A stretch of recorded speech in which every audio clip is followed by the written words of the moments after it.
નમસ્કાર દર્શક મિત્રો, ગુજરાતમાં આપનું સ્વાગત છે.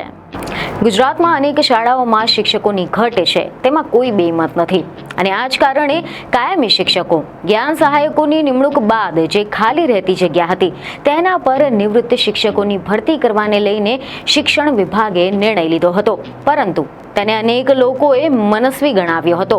અને એટલું જ નહીં, આ મુદ્દે તો રાજ્યમાં ભારે વિવાદ પણ જોવા મળ્યો હતો, કારણ કે એક તરફ તો હજારો ઉમેદવારો સરકારી ભરતીની રાહ જોઈ રહ્યા છે, પરંતુ ત્યાં જ બીજી તરફ ખાલી જગ્યા પર રિટાયર એટલે કે નિવૃત્ત શિક્ષકોની ભરતીની જાહેરાત થતા ભરતીની રાહ જોઈ રહેલા ઉમેદવારોમાં નારાજગી વ્યાપી ગઈ હતી. વિપક્ષો પણ આ મુદ્દે સરકારનો જોરો શોરોથી વિરોધ કરી રહી હતી, જેથી આખરે આ નિર્ણય મામલે સરકારે યુટર્ન લેવાની ફરજ પડી હતી. સરકાર હવે ખાલી રહેતી જગ્યા પર નિવૃત્ત શિક્ષકોની ભરતી નહીં કરે. સરકારે આ નિર્ણય રદ કર્યો છે. ગુજરાત શિક્ષણ વિભાગે નિવૃત્ત શિક્ષકોની ભરતી કરવાનો જે નિર્ણય કર્યો હતો તેને ફરી એકવાર નવો પરિપત્ર જાહેર કરીને રદ કરી દીધો છે. આ વિશે જો આપણે ડિટેલમાં વાત કરીએ તો એવા સમાચાર સામે આવ્યા છે કે રાજ્યની સરકારી તેમજ ગ્રાન્ટેડ માધ્યમિક અને ઉચ્ચતર માધ્યમિક શાળાઓમાં શિક્ષકોની નિયમિત ભરતી તેમજ જ્ઞાન સહાયકોની નિમણૂક થયા બાદ જે ખાલી જગ્યા છે તેને જગ્યા માટે વચગાળાની વ્યવસ્થાના રૂપે નિવૃત્ત શિક્ષકોને કામગીરી સોંપવાનો નિર્ણય કરવામાં આવ્યો હતો.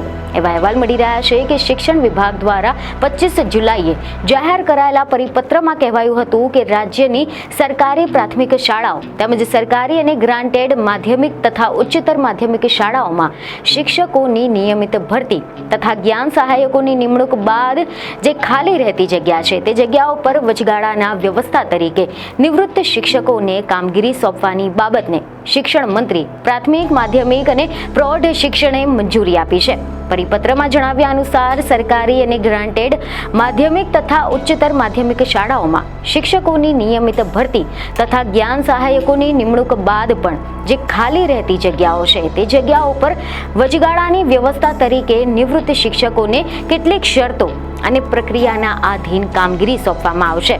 જેમાં હવે આપણે જાણીશું કે આ નિવૃત્ત શિક્ષકોની જે ભરતી પ્રક્રિયા છે આ મામલે પરિપત્રમાં શું નિયમો છે. તો મીડિયા અહેવાલ અનુસાર એવી માહિતી મળી છે કે રાજ્યની સરકારી અને ગ્રાન્ટેડ માધ્યમિક તથા ઉચ્ચતર માધ્યમિક શાળાઓમાં શિક્ષકોની નિવૃત્તિથી ખાલી પડેલી જગ્યાઓની ઘટ તાત્કાલિક નિવારવા દર વર્ષે 31 જુલાઈની સ્થિતિએ મંજૂર કરવામાં આવેલા મહેકમ મુજબ શાળાઓમાં જે ખાલી પડેલી જગ્યાઓ છે તેના પર વિભાગના તારીખ 11/7/2025ના સમાનાકી ઠરાવથી સુધારેલ કાર્યપદ્ધતિને અનુસરીને જ્ઞાન સહાયકને કામગીરી સોંપેલ હોય ત્યાર પછી પણ જે જગ્યાઓ ખાલી રહે છે તો આવી જગ્યાઓ જે ખાલી રહેતી હોય છે તે જગ્યાઓ પર કામ ચલાવ વ્યવસ્થાના ભાગરૂપે નિવૃત્ત થયેલા સરકારી અને ગ્રાન્ટેડ માધ્યમિક તથા ઉચ્ચતર માધ્યમિક શાળાઓના નિવૃત્ત શિક્ષકોને શૈક્ષણિક કામગીરી સોંપી શકાશે. આ સિવાય નિવૃત્તિ બાદ લેવામાં આવતા શિક્ષકોની મહત્તમ વય મર્યાદા 62 વર્ષથી વધુ ન હોવી જોઈએ.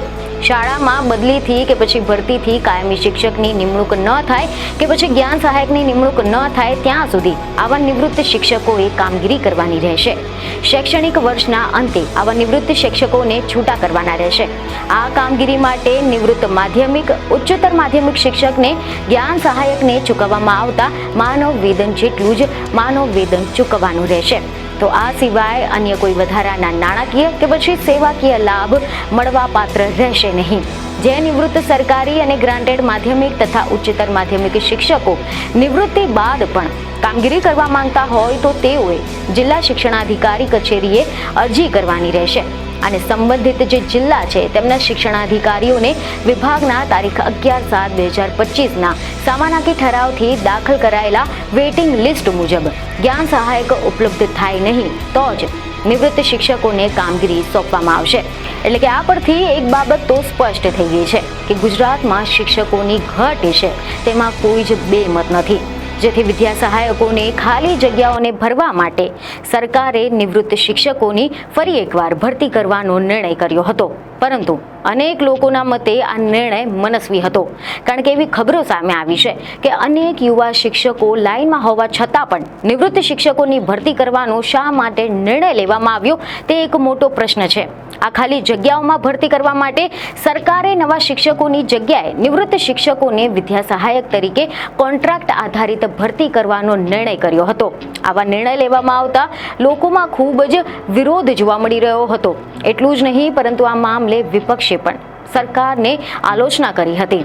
જૂના પરિપત્રમાં તો એવો દાવો કરવામાં આવ્યો હતો કે બાળકોનું શિક્ષણ ન બગડે તેના માટે આ ભરતી કરવાનો નિર્ણય લેવામાં આવ્યો હતો.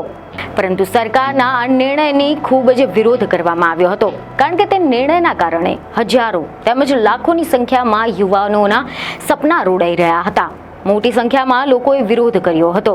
આ પરિપત્ર બાદ ભરતીની રાહ જોઈ રહેલા ટેટ અને ટાટના પાસ ઉમેદવારો અને વિરોધ પક્ષ દ્વારા આ નિર્ણયની ટીકા કરવામાં આવી રહી હતી, જેમાં વિદ્યાર્થી નેતા યુવરાજસિંહ જાડેજાએ પણ વિરોધ કર્યો હતો. જેમાં તમને જણાવ્યું હતું કે શિક્ષણ વિભાગ દ્વારા 25 જુલાઈ 2025 ખાલી જગ્યાઓ પર નિવૃત્ત શિક્ષકોની ભરતી કરવાનો જે નિર્ણય લીધો છે તે રદ કરવામાં આવ્યો છે. રાજ્યના મુખ્યમંત્રી ભૂપેન્દ્રભાઈ પટેલને વિનંતી કરવામાં આવી હતી કે આવા નિર્ણયો લેવાવાળા જે અધિકારીઓ છે તેના પર કાર્યવાહી કરવામાં આવે.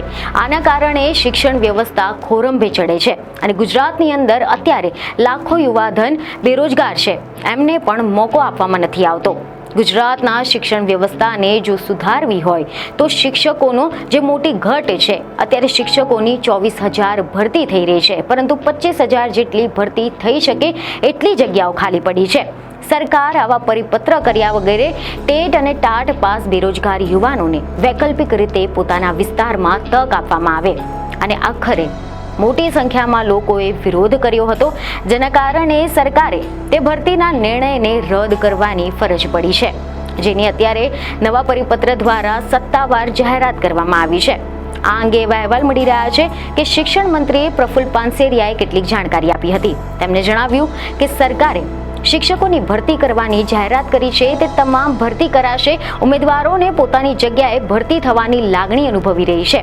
કેટલીક વિસંગતતાઓના કારણે પરિપત્ર રદ કરવામાં આવ્યો છે. ઉમેદવારોના મનની શંકા દૂર કરવા માટે પરિપત્ર રદ કર્યો છે અને જ્યાં સુધી નવા શિક્ષકોની ભરતી ન થાય ત્યાં સુધી વચગાળાની વ્યવસ્થા કરી હતી, પરંતુ કોઈને નુકસાન કરવાનો આ હેતુ ન હતો. જે આંકડાઓના ભરતીના જાહેર કર્યા છે તે તમામ પર ભરતી કરવામાં આવશે. મહત્વનું છે કે ગુજરાતમાં સરકારી કચેરીઓમાં ભરતીને લઈને વિપક્ષ અવારનવાર સવાલો ઉઠાવી રહી છે. તેમાં પણ એવા અહેવાલો સામે આવ્યા છે કે શિક્ષણનું સ્તર કથળતું હોય તેવી ખૂબ જ ફરિયાદો ઉઠી હતી. એક દાવા મુજબ તો ગુજરાતમાં શિક્ષકો અને આચાર્યોની હજારો જગ્યા ખાલી પડી છે. શિક્ષણ વિભાગની આ જગ્યાઓ ભરવા માટે અન્ય ભરતી બોર્ડની જેમ જ સરકારે વિભિન્ન આયોગની રચના કરવાનું જાહેરનામું બહાર પાડ્યું હતું. વર્ષ 2013માં બહાર પાડવામાં આવેલા જાહેરનામાને આજે લગભગ ઘણા બધા વર્ષો વીતી ગયા છે, તેમ છતાં પણ હજુ સુધી તેની અમલવારી થઈ નથી. તો બીજી તરફ એવા અહેવાલ મળી રહ્યા છે કે શિક્ષણ વિભાગે આપેલા આંકડા પ્રમાણે ધોરણ 11 અને 12માં કુલ 4,758 ઉમેદવારોને નિમણૂક પત્ર આપવામાં આવ્યા છે, જેમાં સરકારી શાળાઓમાં 1,515 નિમણૂક પત્ર અપાયા છે. ગ્રાન્ટ ઇન એડમાં 3,243 ઉમેદવારોને એપોઇન્ટમેન્ટ લેટર મળ્યા છે. ધોરણ 9 અને 10માં કુલ 4,642 ઉમેદવારોને નિમણૂક પત્ર આપવામાં આવ્યા છે, જેનાથી સરકારી શાળાઓમાં 1,298 તેમજ ગ્રાન્ટ ઇન એડ શાળાઓમાં 3,344 શિક્ષકોને નિમણૂક અપાઈ છે. મહત્વનું છે કે તાજેતરમાં જ એવા સમાચાર મળ્યા હતા કે શિક્ષક ભરતીને લઈને કચ્છ સહિતના જિલ્લાઓમાં શિક્ષકોની ઘટને લઈને વિરોધ પ્રદર્શનો થઈ રહ્યા હતા. કેટલીક જગ્યાએ તો વિદ્યાર્થીઓ પણ શિક્ષકોની ભરતી કરવા માટે હાથમાં બેનરો લઈને પ્લેકાર્ડ લઈને વિરોધ કરતા હોવાનું સામે આવ્યું હતું. સરકારના નિર્ણયથી ઉમેદવારોમાં રોષ જોવા મળ્યો હતો. વિરોધ અને વિવાદ કરતા સરકારે આખરે પરિપત્ર પાછો ખેંચીને યુટર્ન માર્યો છે. આની સાથે જ એવા પણ અહેવાલો છે કે શિક્ષણ વિભાગ દ્વારા હાલમાં જ શિક્ષકોની ભરતી પ્રક્રિયા ચાલી રહી છે. ધોરણ 9 થી લઈને 12 સુધીના શિક્ષકોની ભરતીમાં ટાટની પરીક્ષા પાસ કરવાની હોય છે અને ધોરણ 9 થી લઈને 10 તેમજ ધોરણ 11 થી લઈને 12 માટે અલગ ભરતી પ્રક્રિયા થતી હોય છે. કેટલાક ઉમેદવારો ધોરણ 9 અને 10 તેમજ ધોરણ 11 અને 12 બંનેના મેરિટમાં આવ્યા છે. તેઓ કોઈ એક જગ્યાએ નોકરી સ્વીકારી શકશે, જેથી કરીને એક જગ્યા ખાલી રહેશે. ઉમેદવારોની માંગણી છે કે આ જે ખાલી જગ્યાઓ છે, જે ખાલી પડેલી જગ્યાઓની સંખ્યા વધારે છે, તેથી ભરતી પ્રક્રિયાનો બીજો રાઉન્ડ રાખીને ભરતી કરવામાં આવે. જેમાં જોવા જેવી વાત તો હવે અહીંયા એ થાય છે કે ગુજરાત સરકારે પહેલા એટલે કે 25 જુલાઈએ એક પરિપત્ર બહાર પાડ્યો, જેમાં વૈકલ્પિક વ્યવસ્થાના ભાગરૂપે નિવૃત્ત શિક્ષકોને માનદ વેતને નોકરી લેવાની વાત કરી હતી. પરંતુ સરકારના પરિપત્રનો નોકરી વાંછુક ઉમેદવારો તેમજ શિક્ષણ સંઘ દ્વારા ભારે વિરોધ કરવામાં આવ્યો હતો, જેથી આખરે માત્ર 3 જ દિવસની અંદર 28 જુલાઈએ સોમવારે સરકાર પરિપત્ર રદ કરવો પડ્યો હતો.